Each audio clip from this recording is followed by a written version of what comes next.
Dear students, हम capital structure पढ़ रहे हैं। उसमें मैंने आपको नेट इनकम अप्रोच यानी कि शुद्ध आय दृष्टिकोण तो करवा दिया। अब हम पढ़ेंगे शुद्ध परिचालन आय दृष्टिकोण यानी कि नेट ऑपरेटिंग इनकम अप्रोच। ये अप्रोच बिल्कुल अपोजिट है नेट इनकम अप्रोच की, यानी कि इस दृष्टिकोण के अंदर ये माना जाता है कि डेट इक्विटी मिक्स इररिलेवेंट है, यानी इसका कोई फर्क नहीं पड़ता ओवरऑल वैल्यू ऑफ फर्म में और कॉस्ट ऑफ कैपिटल में। यानी कि फर्म की जो वैल्यू है उसमें कोई अंतर नहीं पड़ता। आपका डेट इक्विटी मिक्स चाहे 50-50 हो, चाहे 100-0 हो, चाहे 30-70 हो, क्योंकि ये थ्योरी ये मानती है कि जैसे जैसे आपका जो डेट का प्रोपोर्शन बढ़ता है वैसे वैसे फाइनेंशियल रिस्क बढ़ जाती है, जोखिम बढ़ जाता है। और इसी कारण से जैसे जैसे आप ज़्यादा से ज़्यादा ऋण बाजार से लेते हैं वैसे वैसे आपका जो है जोखिम बढ़ता जाता है। उसकी वजह से इक्विटी की अंश पूंजी की जो है कॉस्ट ऑफ कैपिटल है यानी कि अंश पूंजी की लागत है वो बढ़ जाती है। तो जितना ज़्यादा आप डेट बढ़ाएंगे उतना ही अंश पूंजी की लागत भी बढ़ जाएगी, जिसकी वजह से ओवरऑल कॉस्ट ऑफ कैपिटल पे कोई असर नहीं पड़ेगा। तो ओवरऑल कॉस्ट ऑफ कैपिटल और वैल्यू ऑफ फर्म ये दोनों चीज़ें अप्रभावित रहती हैं, इन पर कोई प्रभाव नहीं पड़ता है। डेट इक्विटी मिक्स चाहे कुछ भी हो, जो मेन चीज़ इसके अंदर मानी जाती है वो है वैल्यू ऑफ फर्म और दूसरा परिचालन आय। ऑपरेटिंग इनकम पे ज़्यादा फोकस ये यहाँ पे करते हैं। तो ये अप्रोच है। और इसके कुछ अजम्पशंस हैं। अजम्पशन पहला तो यही है कि डेट इक्विटी का कोई अंतर नहीं पड़ता चाहे कोई भी स्ट्रक्चर हो। दूसरा है market capitalises value of firm as a whole. और तीसरा है कि कोई कॉर्पोरेट टैक्सेस नहीं है, no corporate taxes are there.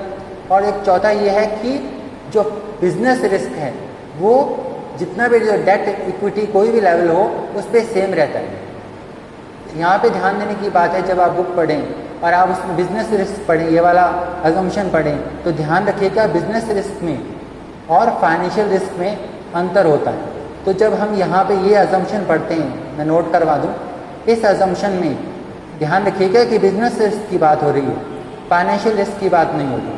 तो फाइनेंशियल रिस्क बदल जाता है, यानी कि जितना ज़्यादा आप डेट लेते जाओगे, ऋण लेते जाओगे, उतना ये जो फाइनेंशियल रिस्क है ये बढ़ता जाएगा। अब ये कैसे निकालते हैं, इसके अंदर क्या चीज़ें हमें दी होती हैं और क्या हमको पूछना है, ये हम देखते हैं यहाँ पे।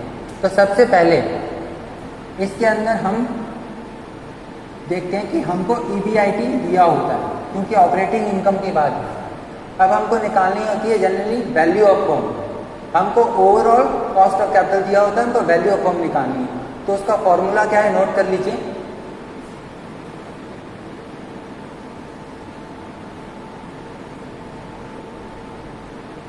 यहाँ पर वैल्यू ऑफ फर्म निकालनी है, ऑपरेटिंग इनकम आपको दी हुई है और ओवरऑल कॉस्ट ऑफ कैपिटल दे रखी है।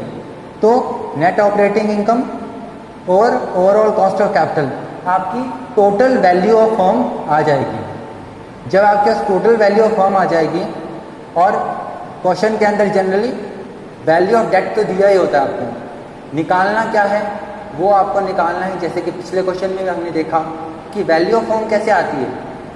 वैल्यू ऑफ फर्म कैसे आती है, S+D, जिसमें S है वैल्यू ऑफ इक्विटी कैपिटल यानी कि अंश पूंजी की लागत, और D यानी कि ऋण की लागत। Value of debt, value of debt और value of capital equity share capital दोनों का जो सम होगा वो होगी वैल्यू ऑफ फर्म, यानी कि कंपनी का बाजार मूल्य। तो कंपनी का बाजार मूल्य, अंश पूंजी का बाजार मूल्य और ऋण का बाजार मूल्य दोनों का टोटल होता है। ये पहले भी हमने देखा, यहाँ पे भी वही बात है। पर अब हमको यहाँ पर वैल्यू ऑफ इक्विटी कैपिटल निकालनी है।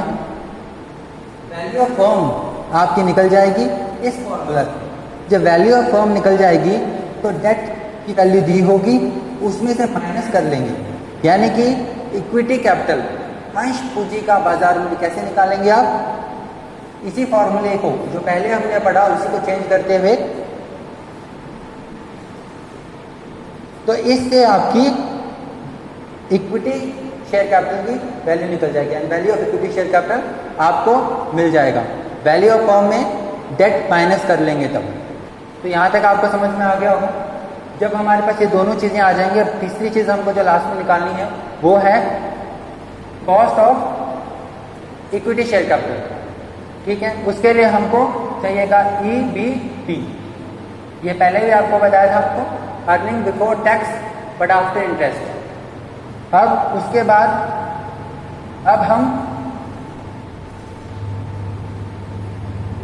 इसको डिवाइड कर देंगे value of equity share capital, तो इससे हमारी cost of equity share capital निकल जाएगी।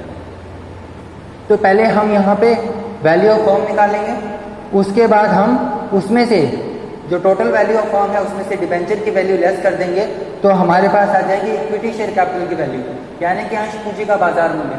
जब अंश पूंजी का बाजार मूल्य आ जाएगा तो उसको हम यहाँ रख देंगे, और earning before tax but after interest, यानी कि EBIT में से इंटरेस्ट लेस कर देंगे, जो डिवेंचर्स का इंटरेस्ट है या रेट का इंटरेस्ट है वो लेस कर देंगे, तो हमारे पास ये आ जाएगा। यहाँ हम इसको प्लेस कर देंगे तो कॉस्ट ऑफ कैपिटल आ जाएगा, इक्विटी शेयर कैपिटल आ जाएगा।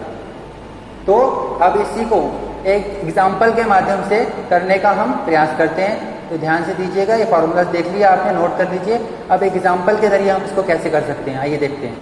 तो हम एग्जाम्पल लेते हैं यहाँ पे। अब इसके अंदर हमको क्या क्या इन्फॉर्मेशन दी है, सबसे पहले तो हमें वो देखना है। सबसे पहले हमारा जो मैंने आपको फॉर्मूलाज बताया उसमें ध्यान दीजिए।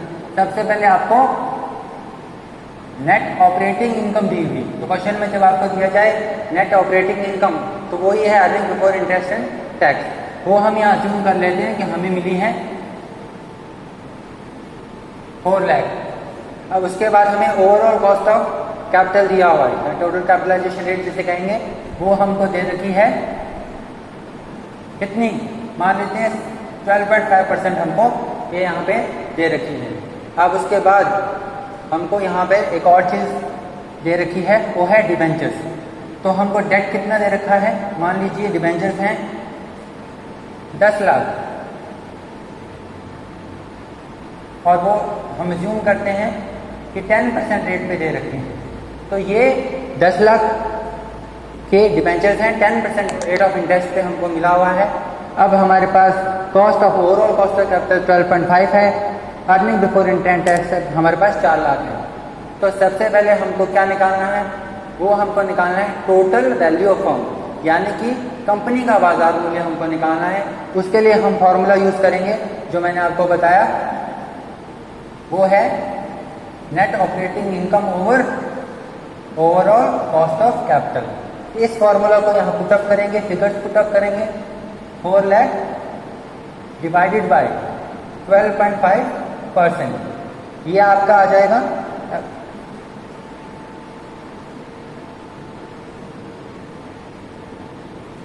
32 लाख।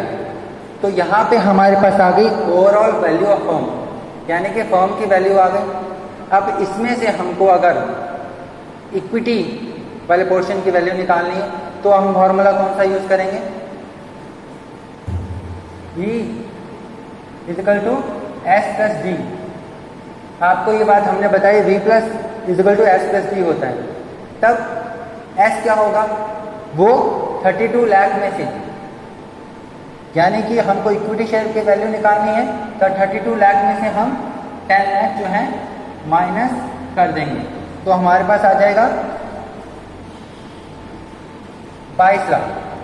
तो हमने यहाँ पर नेट ऑपरेटिंग इनकम से वैल्यू ऑफ फर्म निकाल ली, और उसमें से डेट की वैल्यू माइनस करके कैपिटल की value, market value of equity capital, वो हमारे पास आ गई 22 लाख। वैल्यू ऑफ फर्म पता चल गई, और हमको market value of equity capital भी पता चल गया।